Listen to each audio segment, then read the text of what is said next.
السلام عليكم ورحمة الله وبركاته.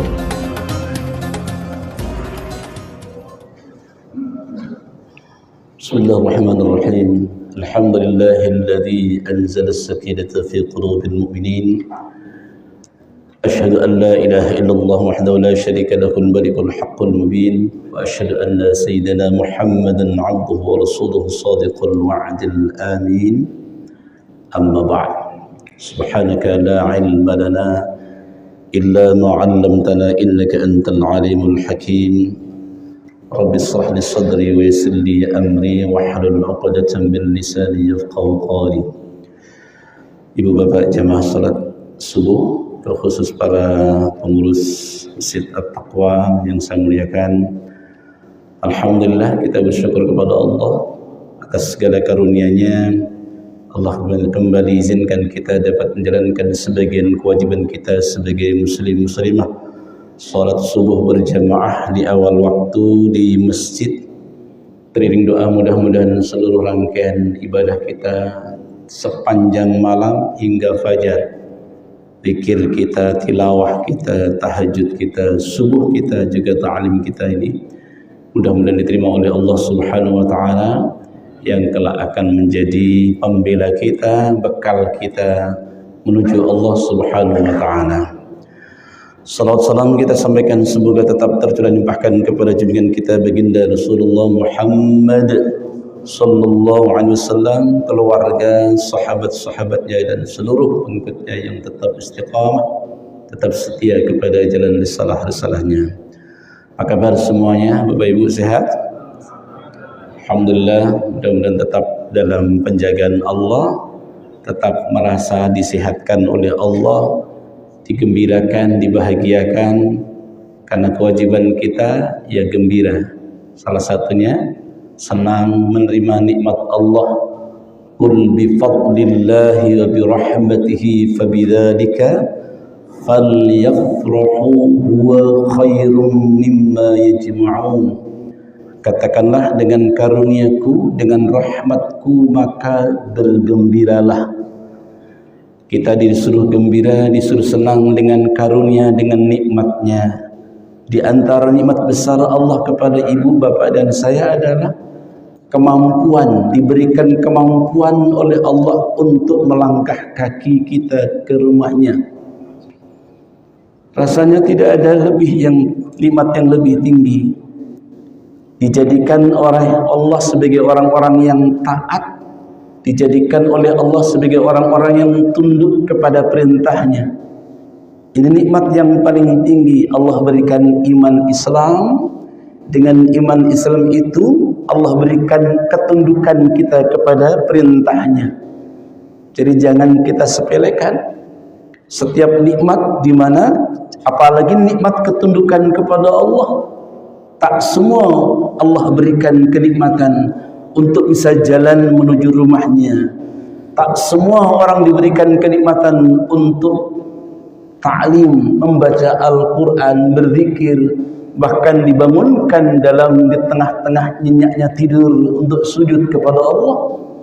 Hanya mereka orang-orang yang terpilih, hanya orang-orang yang dipilih. Itulah kenapa Allah panggil, hayya 'alas shalah, ayo datang kepadaku, kamu sujud kepadaku.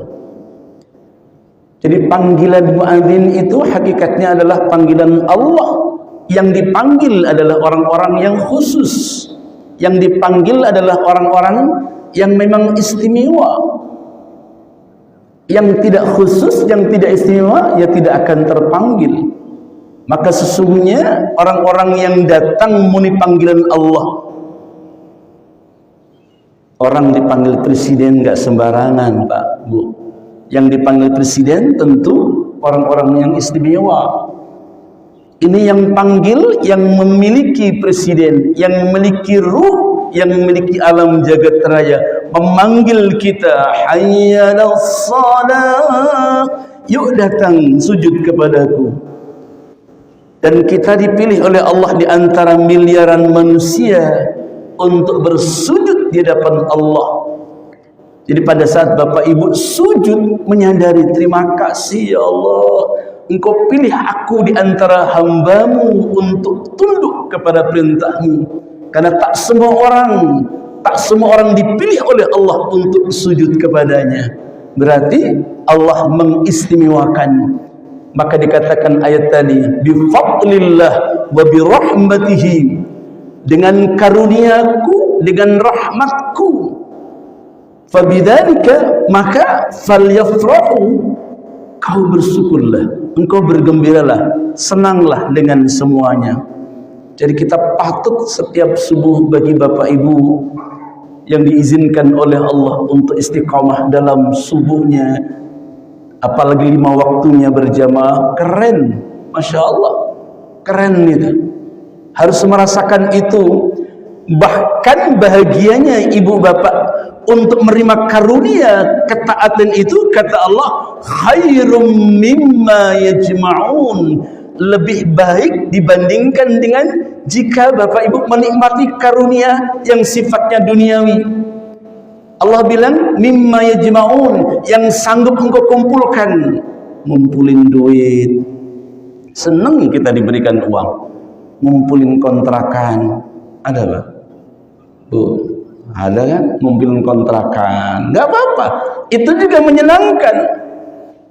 Ya, ngumpulin ini senang gitu. Tapi Allah bilang bahagianya saat engkau merasakan karuniaku, saat engkau merasakan rahmatku, lebih tinggi nilainya dibandingkan dengan saat kita khairum mimma yajma'un, saat kita mengumpulkan, sanggup Allah izinkan mengumpulkan hal-hal yang sifatnya duniawi. Kenapa?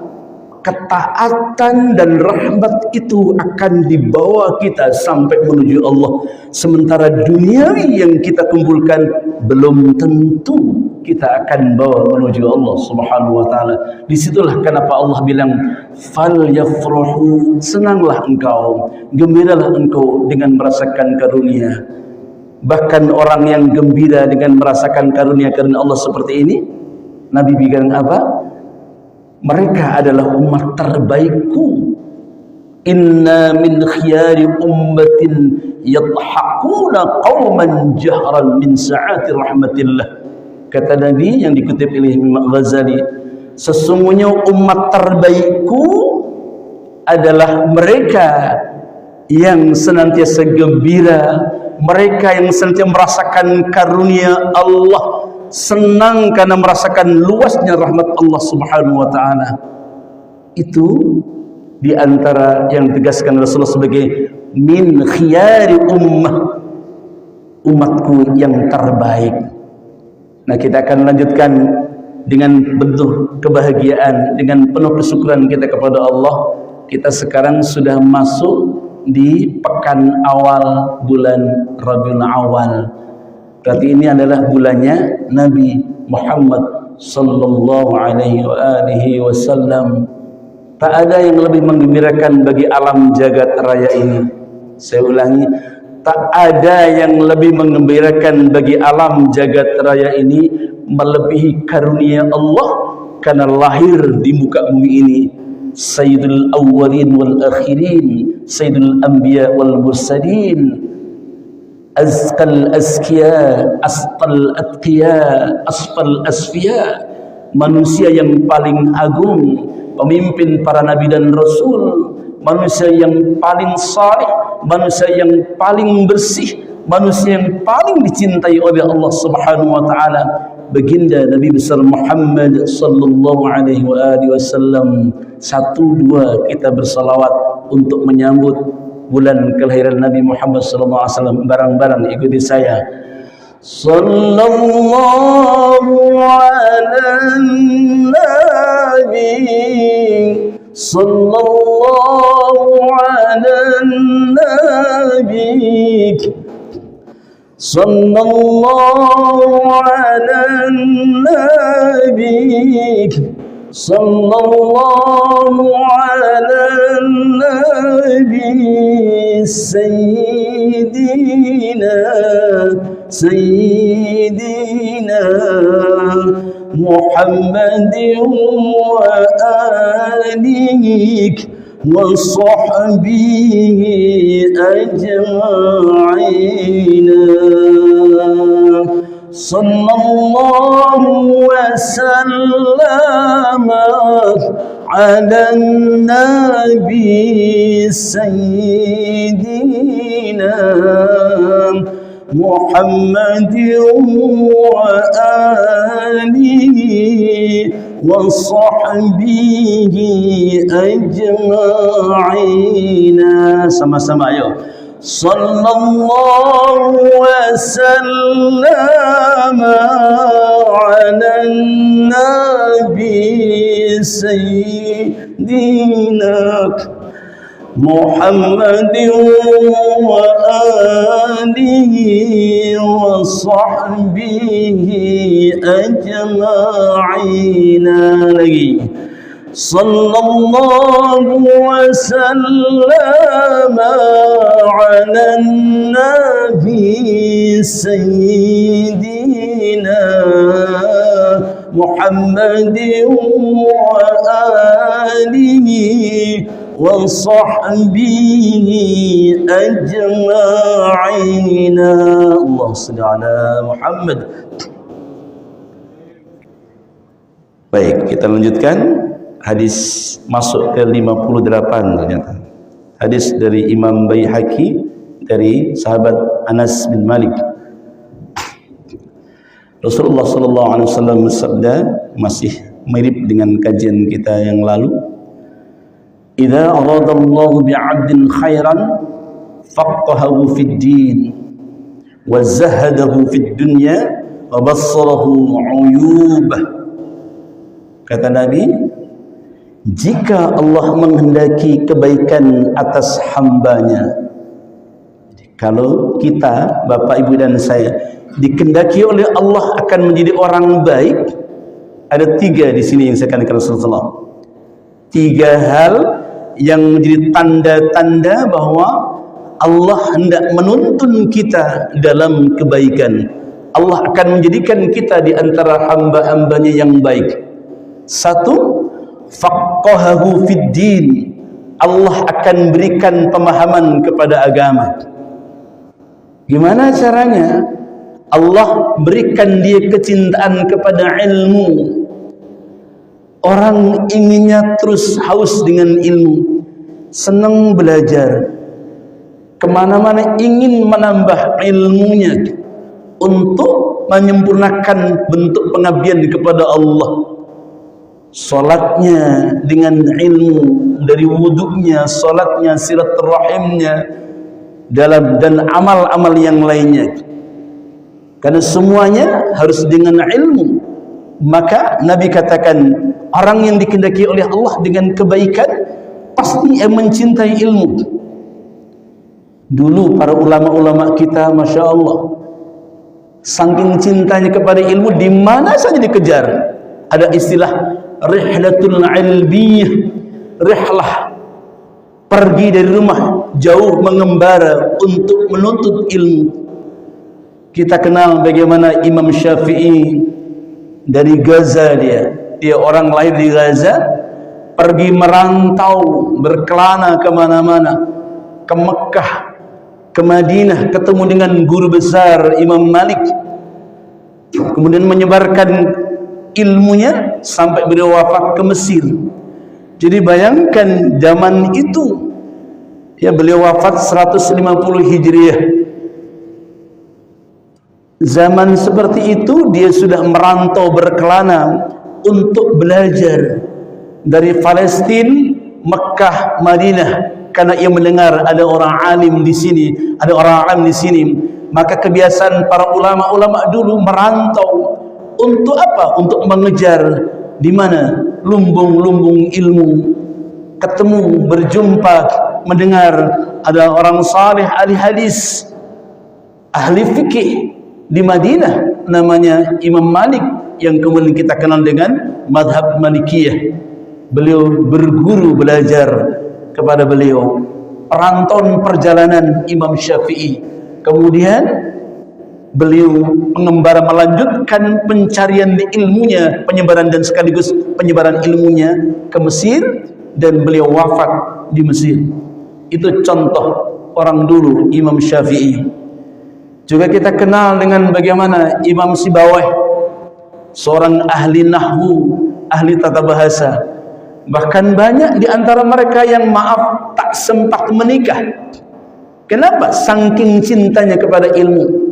Termasuk yang paling masyhur adalah Imam Nawawi radhiyallahu anhu. Ya, pengumpul hadis, pengarang kitab Riyadhus Shalihin dan yang lain, puluhan hadis beliau kumpulkan, beliau tulis. Beliau tak sempat menikah, wafat di usia sangat muda untuk ukuran sekarang, 40 hingga 42 tahun. Rihlatul ilmiyah, mereka mencari ilmu, terus mencari bentuk pencarian. Bahkan Imam Sibawayh sampai lupa. Imam Nawawi tak sempat menikah sampai wafatnya. Imam Sibawayh sempat menikah. Tapi ini kisahnya lucu. Imam Sibawayh itu memang sudah enggak kenal lagi, tapi kemudian dijodohkan, hanya ingin menyenangkan, ya sudahlah, sekaligus untuk menjalankan perintah Allah dan Rasul menikahlah. Tapi sudah dijanji perempuan yang tidak nikahi. Dia bilang, saya mau menikahi kamu, tapi jangan biarkan aku terus mencintai ilmu.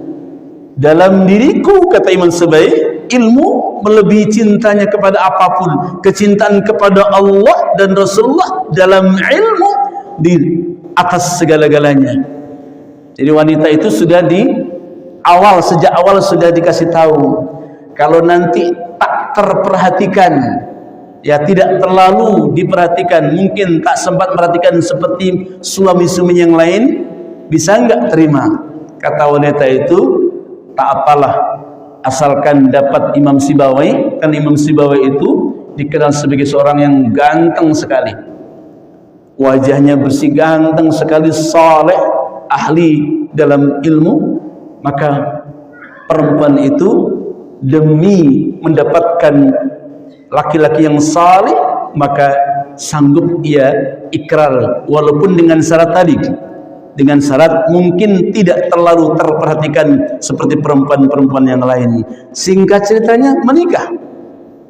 Setelah menikah, apa yang terjadi? Imam Sibawayh seperti biasanya, kerjanya apa? Baca kitab, menyampaikan kitab kepada masyarakat, nulis kitab sampai beribu-ribu lembar di mejanya itu. Suatu ketika ternyata istrinya enggak kuat juga, Bu. Tak kuat itu istrinya menghadapi, waduh, gimana ini?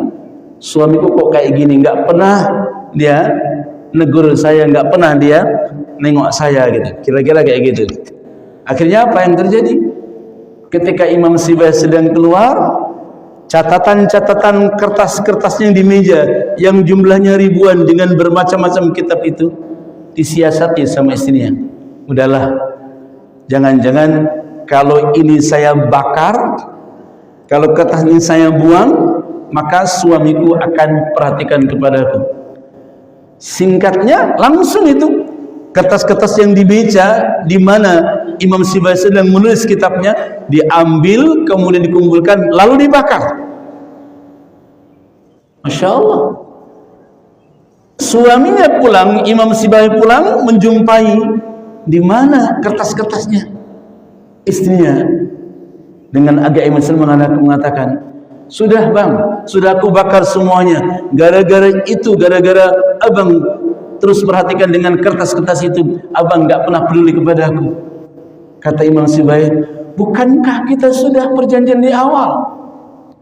Kamu mau menikah denganku, sudah kita ada perjanjian, dan aku tetap tidak bisa meninggalkan kecintaanku kepada Allah dan Rasul lewat ilmu.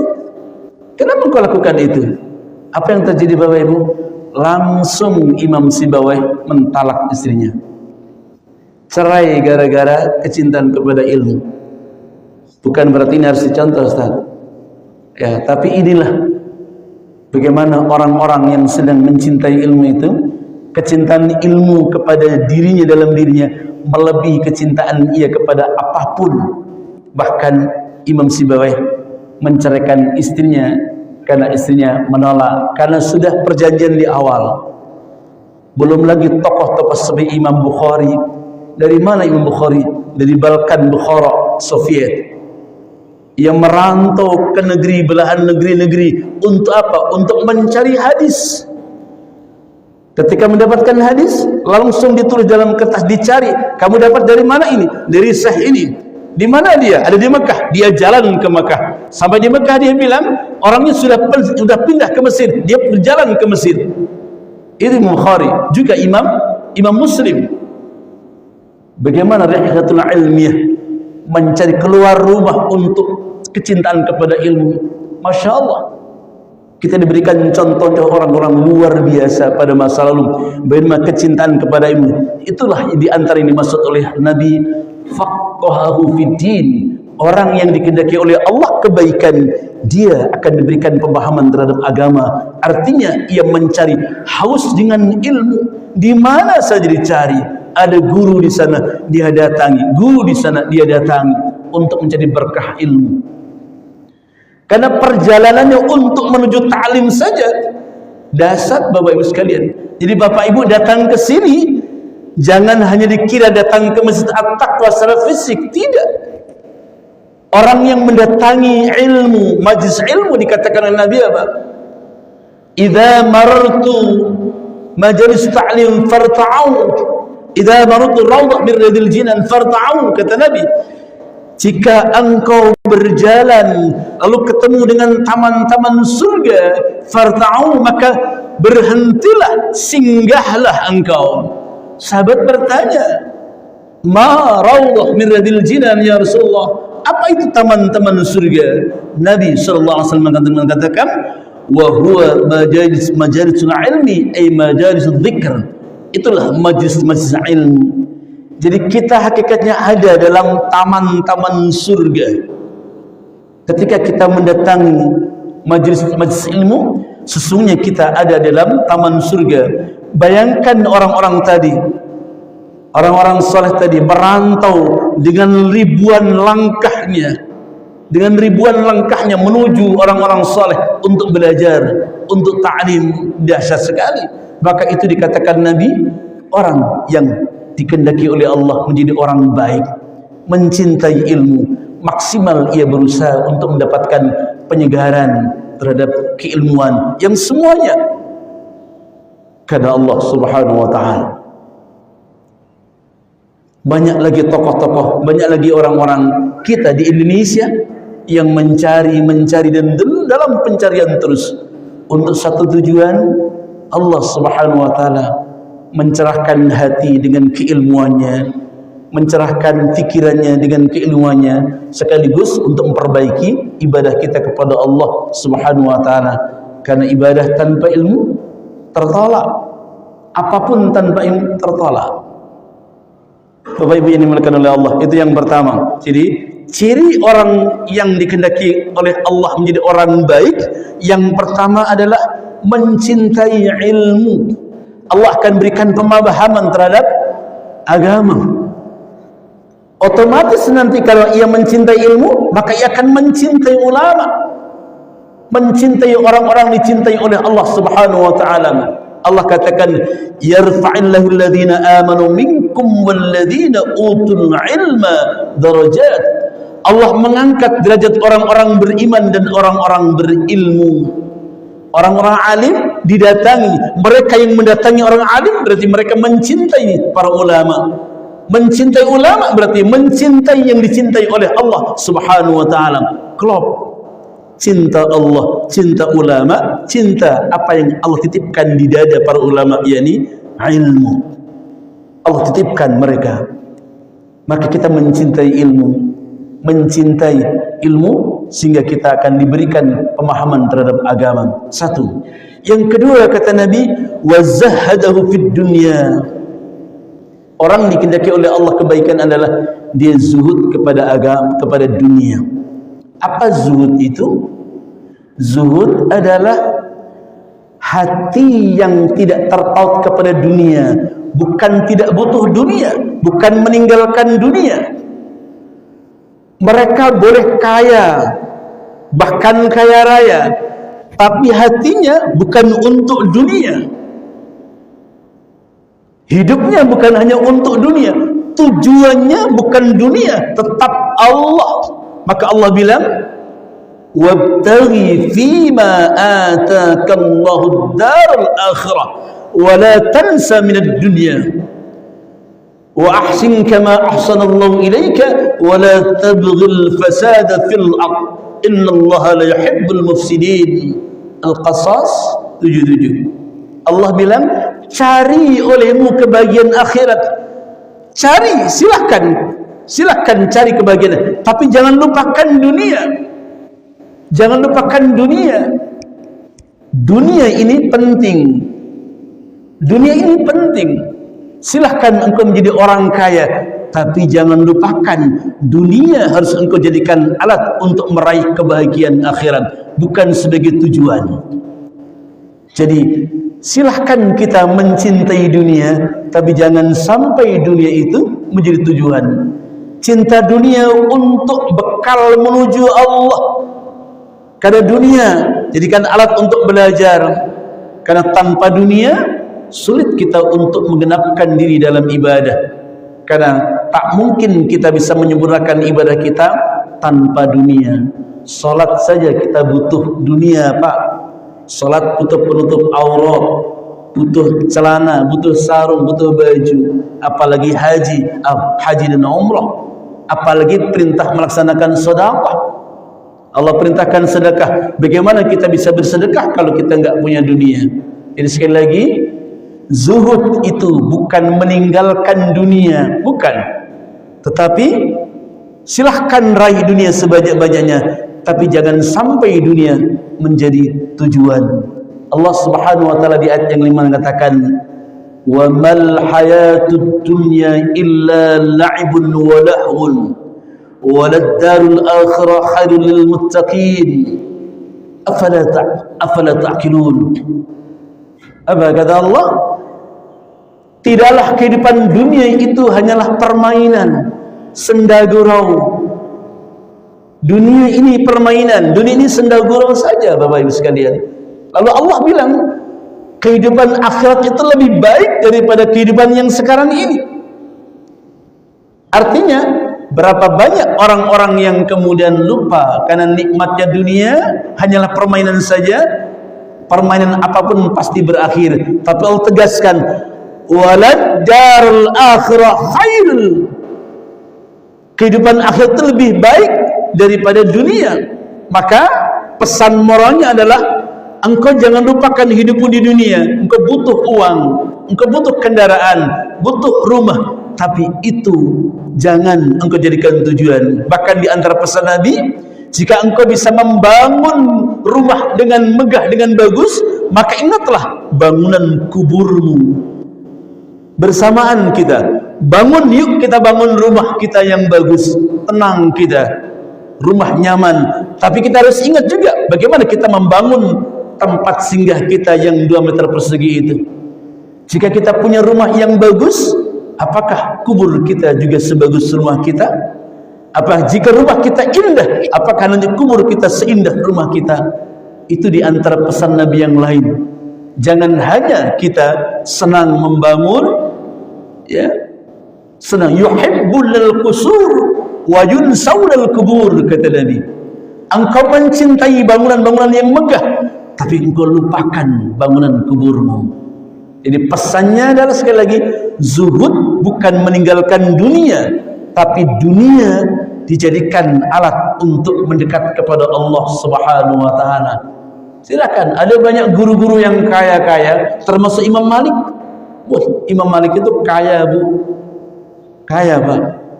Ya, Imam Malik gurunya Imam Syafi'i itu kaya raya. Bahkan diceritakan emasnya itu di meja, ini meja kitab-kitab itu. Di sampingnya ada duit emas, duit dirham itu. Imam Syafi'i ketika datang ke rumah beliau kaget, ini kok kiai kaya raya. Beliau punya kebun kurma, dia belum punya usaha. Kenapa? Karena itulah Imam Malik sanggup berkata, al-ilmu yu'ta la ya'ti. Ilmu itu didatangi, tidak mendatangi. Itulah kenapa Imam Malik gak mau raja minta datang ke rumah untuk ngajarin orang, untuk ngajarin anak-anaknya. No. Tuan Raja, kalau anak-anak Tuhan mau belajar, datang ke majlis kami. Al-ilmu yu'ta. Ini kalimat yang sangat masyhur dari beliau. Al-ilmu yu'ta la ya'ti. Ilmu itu didatangi, tidak mendatangi. Itu kata beliau. Kenapa? Karena dia kaya. Karena dia kaya. Itu hebatnya beliau. Oh kaya. Ada banyak ulama-ulama yang kaya raya, nggak apa-apa. Tapi kekayaan yang Allah berikan dijadikan alat untuk mengajak orang. Ayo bareng-bareng dekat dengan Allah, memberi bantuan santunan kepada orang banyak, kaum fakir miskin diperhatikan.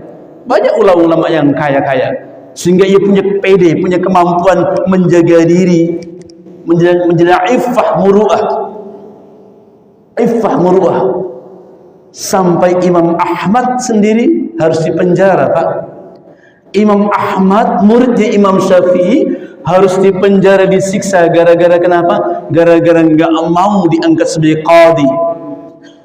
Sebagai qadhi, hakim agung. Kenapa? Takut nanti kalau sudah menjadi pejabat, jadi hakim agung, dia bisa disetir oleh kekuasaan. Dia harus dipenjara. Itu contoh orang-orang soleh. Kaya mereka, tapi dia zuhud. Kekayaannya digunakan untuk mengajak orang untuk dekat dengan Allah Subhanahu wa ta'ala. Bukan berarti orang-orang ulama-ulama yang datang kepada presiden itu jelek. Ya kita tidak boleh kemudian suudzon begitu. Ya mudah-mudahan. Tapi kalau datangnya kepada penguasa karena untuk piti, nah ini masalah, Pak. Kalau ulama datang ke penguasa tapi tujuannya untuk dekat karena untuk mendapatkan uang, ini yang bahaya. Ini yang bahaya. Bisa mabuk itu. Kita punya pengalaman dulu bagaimana ulama-ulama menjadikan bemper, bagaimana ulama-ulama menjadikan sebagai alat untuk mengelabui untuk ke rakyat misalnya. Sekali lagi, nggak semua seperti itu. Masih banyak orang-orang saleh, termasuk di negeri kita. Termasuk di negeri kita. Jadi sekali lagi, ulama boleh kaya, silahkan. Tapi jangan sampai itu menjadi tujuan. Itu yang kedua, kata Nabi, zahadahu fid dunya. Di antara tanda orang-orang yang diberikan kebaikan oleh Allah adalah mereka zuhud kepada dunia. Sekali lagi, bukan meninggalkan dunia untuk akhirat, tidak. Silahkan ambil kekayaan dunia, tapi tujuannya untuk akhirat. Bisa membantu banyak orang, kaum fakir miskin, ngasih biaya anak-anak yang kurang mampu untuk belajar, itu keren. Ya, kalau kekayaan dikuasai oleh orang-orang saleh, insya Allah akan lebih bermanfaat dibandingkan dengan kekayaan alam milik Allah ini dikuasai oleh orang-orang nakal, orang-orang jahat. Itu logika yang kemudian disampaikan oleh Imam Malik kepada Imam Syafi'i. Imam Syafi'i itu iskal, Pak, ketika melihat gurunya kok kaya gitu. Imam Syafi'i itu miskin. Imam Syafi'i termasuk yang miskin. Waktu itu, waktu awal dalam proses pembelajaran, nggak punya apa-apa. Walaupun Allah berikan kejelasan luar biasa, tapi secara arti awalnya beliau miskin. Ketika melihat guru, kok kaya banget, dikasih tahu sama gurunya. Syafi'i, bagaimana kalau kekayaan Allah itu dipegang oleh orang-orang yang baik? Kira-kira digunakan untuk apa? Ya tentu digunakan untuk kebaikan. Kalau dipegang oleh orang-orang jahat, digunakan untuk kejahatan. Jadi bagusan mana kekayaan alam, kekayaan Allah ini, bagus mana dikuasai oleh orang soleh atau orang jahat? Baru itu sapi kecil diajarkan. Oh iya ya. Jadi nggak apa-apa, Bu, Pak, kalau ada ulama kok kaya raya, itu tetap lebih baik dibandingkan dengan orang yang bukan ulama. Yang penjahat apalagi, penjahat kaya raya. Kalau penjahat kaya raya pasti digunakan untuk kejahatannya. Tapi kalau ulama kaya raya, insya Allah digunakan untuk kebaikan umat. Di zuhud itu sekali lagi bukan meninggalkan dunia, tapi dunia dijadikan sebagai alat untuk ngajak dekat kepada Allah. Yang ketiga, yang terakhir, kata Nabi, wa bassarahu uyubahu. Di antara orang-orang yang dikehendaki kebaikan oleh Allah adalah, nah ini yang sangat luar biasa penting. Nabi bilang orang-orang yang dikehendaki kebaikan oleh Allah adalah orang itu selalu ditunjukkan tentang keburukannya. Nih, keburukan diri. Ia tidak suka memamerkan kebaikannya. Ia tidak suka pamer prestasi, tidak. Ia tahu, ditunjukkan, ini loh, kamu masih kurang, kamu masih kurang. Dalam bahasa kita, muhasabah. Dalam bahasa kita, introspeksi diri. Sehingga ia tidak lagi ada waktu untuk mengoreksi kekurangan orang. Saya ulangi, sehingga ia tidak ada lagi waktu untuk menjelek-jelekkan orang, mengoreksi kekurangan orang. Yang ada dalam dirinya adalah wa bassarahu uyubahu, yang ditunjukkan oleh Allah atas dirinya tentang kekurangan-kekurangannya. Jangan engkau jelekkan orang, dia kamu masih begitu loh, gitu. Iya ya, tak pantas kita menjelekkan orang sedangkan Allah menunjukkan tentang siapa diri. Seperti yang sering dikatakan oleh para guru-guru kita, orang seperti ini ketika melihat orang yang lebih tua, yang lebih senior, dia berpikir, ya Allah, orang ini umurnya lebih panjang dariku, berarti amal ibadahnya tentu lebih banyak dariku. Aku enggak apa-apanya dibandingkan dengan dia. Kenapa? Umurnya dia lebih panjang, berarti waktu sujudnya di hadapan Allah lebih banyak dibandingkan dengan diriku. Maka teduh dia, enggak akan mengoreksi. Ini senior, orang tua, lihat. Lalu berjalan ketemu dengan orang yang lebih muda, juniornya, berpikir berbalik, ya Allah, ini orang umurnya jauh lebih muda dariku, pasti maksiatnya lebih kecil, lebih sedikit dibandingkan dengan diriku. Umur saya sudah sekian, dia baru segini, berarti kemaksiatannya pasti lebih sedikit dibandingkan dengan diriku. Tak akan lagi merendahkan yang junior. Ketemu senior menghormati, ketemu senior ia menghormati, ketemu junior ia menghargai. Kenapa? Tak pernah menganggap dirinya lebih baik daripada yang senior maupun yang junior. Jalan lagi ketemu, maaf, dengan orang alim yang ilmu jauh melampaui diri kita, kita katakan Masya Allah, orang itu alim, ilmunya banyak, pasti dia mulia. Karena ada ayat yang saya bacakan tadi, yarfa'illahu alladhina amanu minkum walladhina utul ilma darajat. Orang itu ilmunya banyak, dia amalkan ilmunya, pasti dia dicintai oleh Allah, pasti Allah angkat derajatnya. Kayak apa nanti di depan Allah dia terus seperti itu. Ketika berjumpa dengan orang alim, ketika ia berjalan lagi ketemu dengan, maaf, orang yang bodoh, ya, ketemu dengan orang yang bodoh, dia berpikir, ya Allah, dia orang bodoh, aku berjumpa dengan orang-orang yang bodoh. Jika dia beramal buruk, melakukan dosa, enggak dicatat oleh malaikat sebagai perbuatan dosa. Kenapa? Karena dia beramal karena ketidaktahuannya, sementara diriku melakukan amal dosa. Aku tahu bahwa itu dosa, tetapi aku amalkan. Maka ia tak sempat lagi mencaci, tak sempat lagi menghina orang ahli maksiat. Pak, Bu, dan itu yang diajarkan Nabi. Ketemu dengan orang yang lebih muda seperti itu, tidak mencaci orangnya. Boleh kita mencaci kemaksiatannya, tapi bukan orangnya. Karena boleh jadi ada waktu di mana Allah balikkan hatinya, orang yang ahli maksiat itu lebih saleh dibandingkan dengan kita.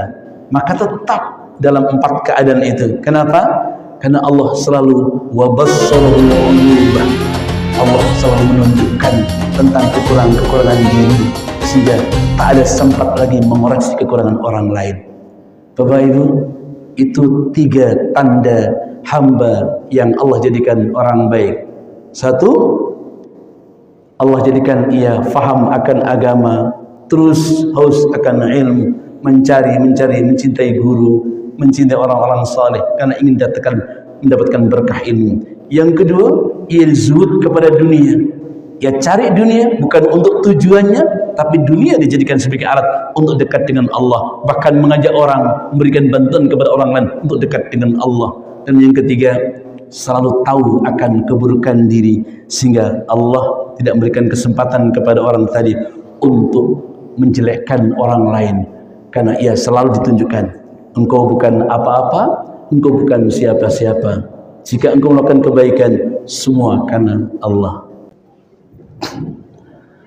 Boleh enggak sholat di rumah? Boleh. Ya, boleh. Sholat di rumah boleh. Tapi innama ya'muru masajidallah man amana billah wal yawmil akhir wa qama as-salah wa ata az-zakah wa lam yakhsha illallah. At-Taubah 18. Tapi untuk laki-laki, saudara Saiful, untuk laki-laki yang baik sholatnya di masjid. Ya, kata Allah, hanya orang-orang beriman, khitabnya kepada laki-laki, walaupun perempuan boleh juga. Perintahnya kepada laki-laki. Hanya orang-orang berimanlah yang memakmurkan masjid. Kalau bukan kita, siapa yang memakmurkan masjid? Jadi sholat di rumah boleh, tapi bagi laki-laki yang bagus di masjid. Pada zaman Nabi, sahabat itu laki-laki sholatnya di masjid, nggak ada yang di rumah dulu. Maka kata Nabi, sangat berat bagi mereka orang-orang munafik itu di dua waktu, Isya dan subuh. Isya dan subuh itu bagi orang munafik. Yang paling berat lagi tentu subuh. Begitu Mas Saiful. Jadi sholat di rumah boleh. Maka kemudian para ulama ada terjadi perbedaan pendapat. Yang paling keras itu Imam Ahmad bin Hanbal, hukumnya wajib laki-laki sholat di masjid. Pakai dalil apa? Pakai hadis yang mengatakan, jika aku dibolehkan oleh Allah, aku akan suruh kamu dan memimpin sholat berjamaah, lalu aku akan bakar rumah-rumah. Aku akan bakar rumah-rumah yang orang-orangnya masih nggak ke masjid. Itu kata Imam Ahmad bin Hanbal menjadi dasar bahwa laki-laki hukumnya wajib sholat di masjid. Imam Syafi'i sendiri mengatakan sunnah.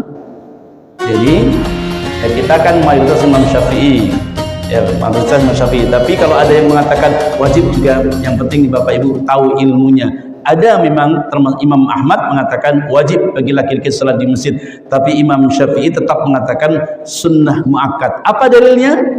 Hadis yang ada rangkaian taksir.